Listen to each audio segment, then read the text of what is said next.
दोस्तों, आज हम आपको इस्लाम और उसकी सच्ची ताकत का एक ऐसा वाकया सुनाने वाले हैं जिसे सुनकर आपका ईमान और भी ताज़ा हो जाएगा। यह वाकया उस वक्त का है जब एक साथ 1200 यहूदियों ने कलमा पढ़कर इस्लाम कबूल किया। जी हाँ, पूरे के पूरे 1200 लोग एक साथ मुसलमान बन गए। अब सवाल यह है कि आखिर ऐसा क्या हुआ था कि इतनी बड़ी तादाद में लोग एक ही वक्त में इस्लाम के दामन से जुड़ गए। यही वजह है कि यह वाकया न सिर्फ दिलचस्प है बल्कि आपके दिल को भी रोशन कर देने वाला है।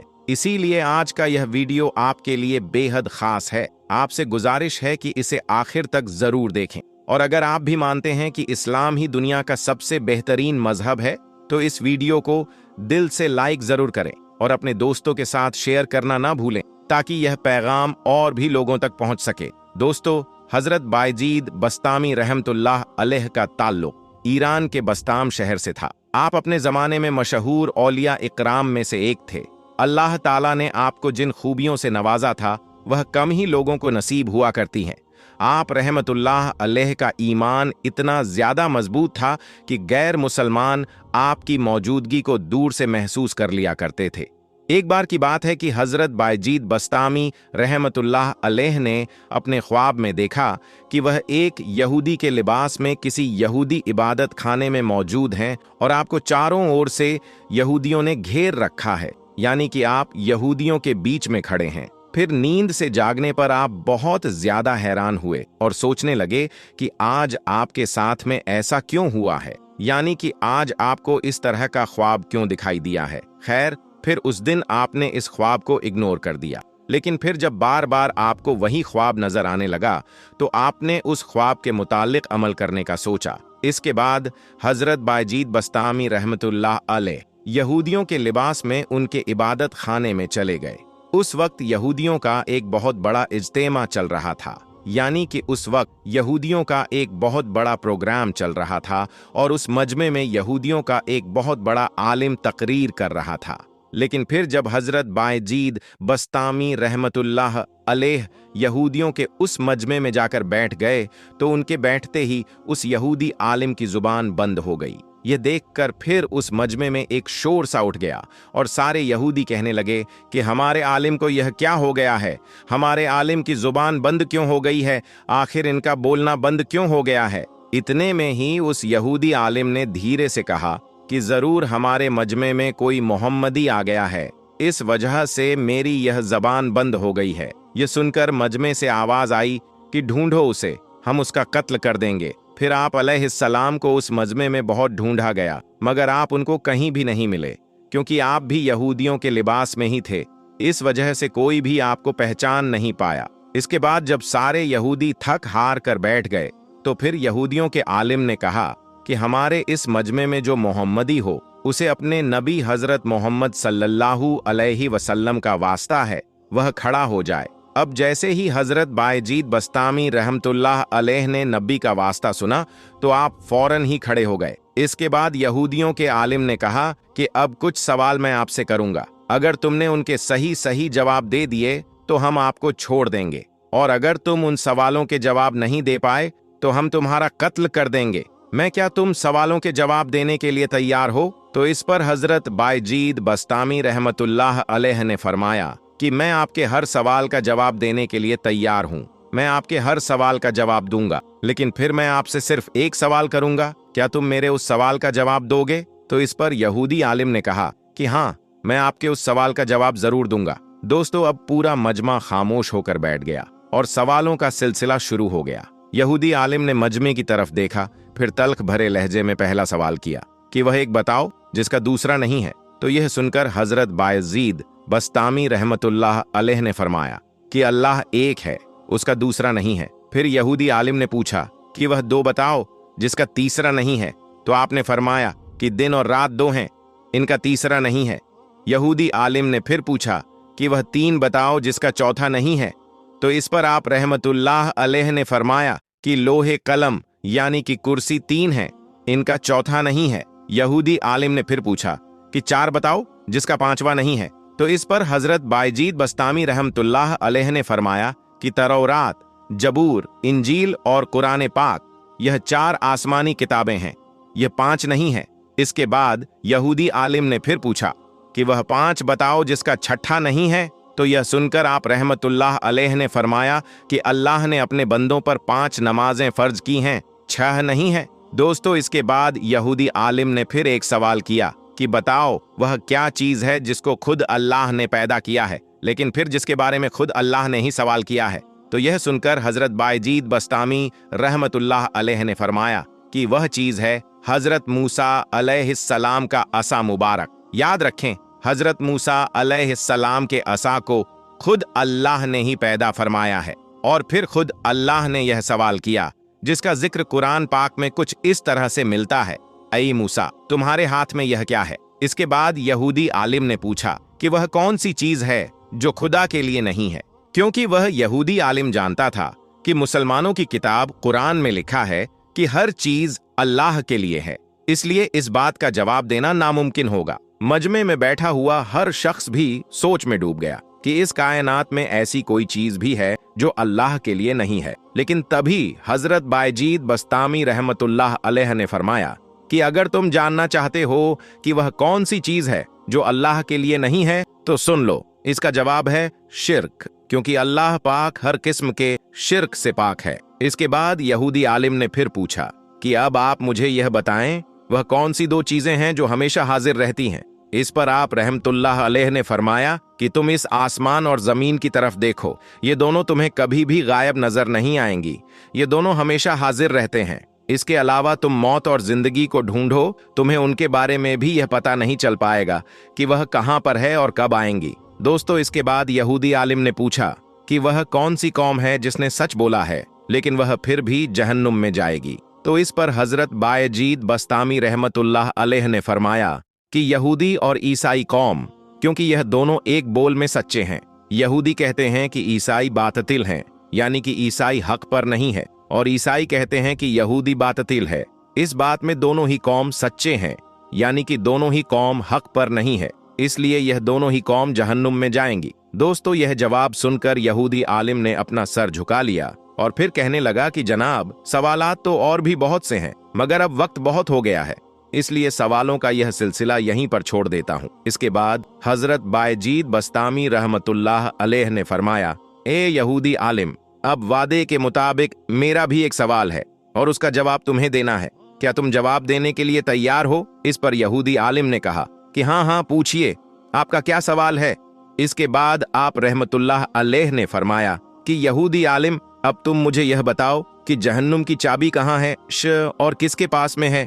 इतना सुनना था कि वह यहूदी आलिम एकदम से खामोश हो गया। यह देखकर मजमे में मौजूद सारे यहूदी बोल पड़े कि आप बोलते क्यों नहीं हो, इसका जवाब दो।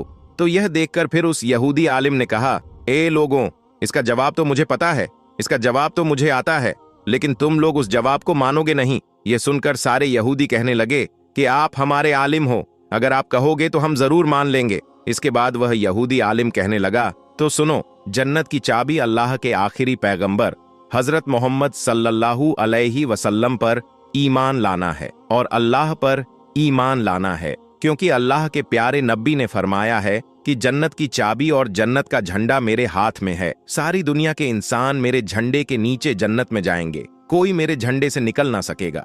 इसलिए मैं कहता हूँ कि जन्नत का दरवाजा और जन्नत की चाबी अल्लाह के आखिरी पैगंबर हजरत मोहम्मद सल्लल्लाहु अलैहि वसल्लम के हाथ में है। आपके बगैर कोई भी जन्नत में नहीं जा सकेगा। दोस्तों, कहा जाता है कि फिर जब उस यहूदी आलिम को अपने हर सवाल का जवाब मिल गया तो सबसे पहले उस यहूदी आलिम ने वहीं पर कलमा पढ़ा और वह मुसलमान हो गया। इसके बाद उस मजमे में जितने भी यहूदी थे, जिनकी तादाद तकरीबन 1200 के आसपास बताई जाती है, उन सब ने भी वहीं पर कलमा पढ़ा और वह भी सब के सब वहीं पर मुसलमान बन गए। यह देखकर फिर हजरत बायजीद बस्तामी रहमतुल्लाह अलैह ने अल्लाह का शुक्र अदा किया। दोस्तों, अक्सर लोग कहते हैं कि इस्लाम फैलता नहीं, इसे फैलाया जाता है, और वह भी लोगों का ब्रेन वॉश करके। लेकिन मैं आपसे पूछता हूँ, क्या किसी का दिल जबरदस्ती बदला जा सकता है? क्या किसी इंसान का ईमान खरीदा जा सकता है? जवाब है नहीं। दिल तो तभी बदलता है जब सामने सच और हक की रोशनी होगी, और यही रोशनी इस्लाम है। आज मैं आपको ऐसी ही मिसालें दिखाऊंगा जिन्हें देखकर हर उस शख्स को झटका लगेगा जो इस्लाम पर इल्जाम लगाता है। तो वीडियो को आखिर तक जरूर देखिए, और अगर आप मुसलमान हैं तो वीडियो को लाइक जरूर करें। दोस्तों, सबसे पहले बात करते हैं साउथ कोरिया की। हाल ही में सोशल मीडिया पर एक वीडियो वायरल हुआ, तो सबसे पहले आप वो वीडियो को देखिए, फिर आगे बात करते हैं।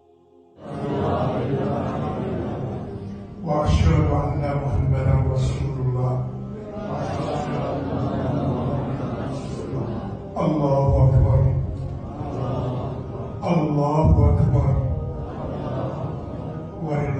दोस्तों, इस वीडियो को शेयर करते हुए कहा गया कि कोरिया में 20 साइंटिस्ट और डॉक्टर्स ने इस्लाम कबूल किया। अब इंटरनेट पर तो रोज फेक न्यूज फैलती रहती है, इसीलिए हमने इसकी हकीकत जानने की कोशिश की। फैक्ट चेक से पता चला कि 20 नहीं बल्कि 27 लोगों ने, यानी सियोल सेंट्रल मस्जिद में 27 लोगों ने इस्लाम कबूल किया, और यह वाकया 30 अगस्त 2025 को हुआ। हाँ, ये बात कंफर्म नहीं हुई कि सब डॉक्टर या प्रोफेसर थे, लेकिन असलियत यही है कि 27 लोगों ने अपनी मर्जी से इस्लाम को अपनाया। सुभान अल्लाह। अब सोचिए, क्या 27 लोग एक साथ किसी के दबाव में ऐसा करेंगे? नहीं दोस्तों, ये दिल का फैसला है, और दिल सिर्फ तब झुकता है जब उसे सच्चाई नजर आती है। कुरान करीम में यह साफ तौर पर लिखा है कि दीन में कोई जबरदस्ती नहीं है। लोग जब इस्लाम अपनाते हैं तो वह सिर्फ इसलिए अपनाते हैं क्योंकि उसकी तालीमात, उसकी टीचिंग्स लोगों को बहुत पसंद आती है, और मुसलमानों के अखलाक भी अच्छे अखलाक जिसे देखकर गैर मुस्लिम मुसलमानों की तरफ अट्रैक्ट होते हैं, इस्लाम की तरफ अट्रैक्ट होते हैं। अब आइए अपने हिंदुस्तान की तरफ। आप सबने देखा होगा कि पंजाब में कैसी भयंकर बाढ़ आई, गांव के गांव डूब गए, लोग भूखे प्यासे हो गए, सरकारी मदद देर से पहुंची। ऐसे वक्त में ही इंसानियत का असली इम्तिहान शुरू होता है, और वहां सबसे मदद को आगे कौन आया? आपको यह जानकर हैरानी होगी कि सबसे आगे सिख भाइयों की मदद करने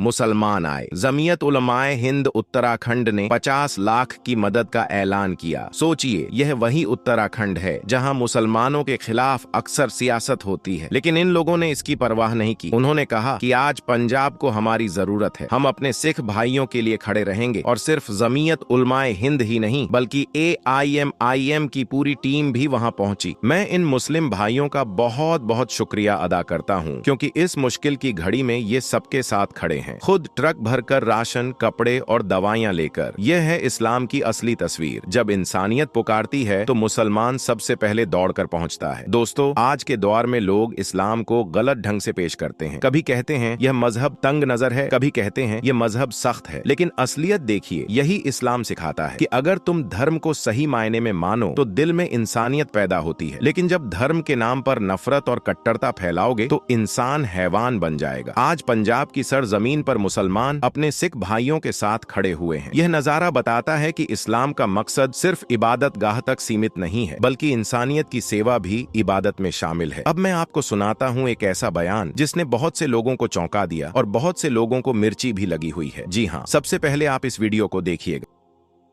इस्लाम भारत में आया तब से आज तक इस्लाम यहाँ है और रहेगा। ये मैंने भी पिछले बार भी कहा था, इस्लाम नहीं रहेगा ऐसे सोचने वाला हिंदू सोच का नहीं है।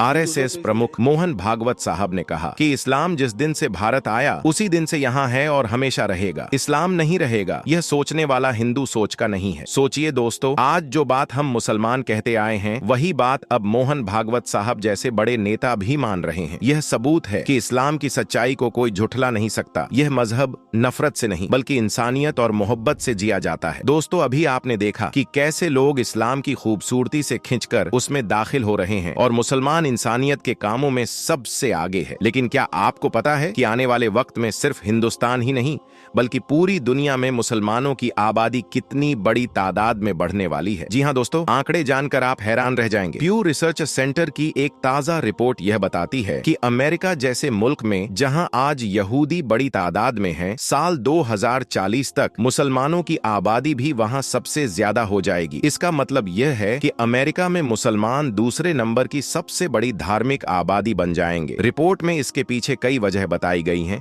जैसे मुसलमानों की फर्टिलिटी बर्थिटी रेट यानी जन्म दर ज्यादा है। बड़ी तादाद में मुसलमान वहां इमिग्रेशन यानी हिजरत करके पहुंच रहे हैं। साल 2016 में सबसे ज्यादा मुसलमान अमेरिका पहुंचे थे। आज वहां करीब 3/4 या प्रवासी लोगों की असली नस्ल से लोग ताल्लुक रखते हैं और बहुत तो ऐसे हैं जो पहले किसी और धर्म में थे और आज इस्लाम में हैं। साल 2017 में अमेरिका में मुसलमानों की आबादी करीब 34 या 35 लाख थी। रिपोर्ट के मुताबिक साल 2050 तक यह बढ़कर 88 लाख तक पहुंच जाएगी। क्यों? क्योंकि अमेरिकी मुसलमान बाकी धर्मों की तुलना में उम्र में कम यानी ज्यादा यंग हैं और उनकी बर्थ रेट भी ज्यादा है। इसी वजह से आने वाले कुछ सालों में या दशकों में मुसलमानों की तादाद और तेजी से बढ़ सकती है। अब जरा पूरी दुनिया की तरफ देखें। आज दुनिया में करीब 200 करोड़ मुसलमान मौजूद हैं, यानी पूरी दुनिया की आबादी का लगभग 1.4 हिस्सा मुसलमान है। ईसाई यानी क्रिश्चियन भी लगभग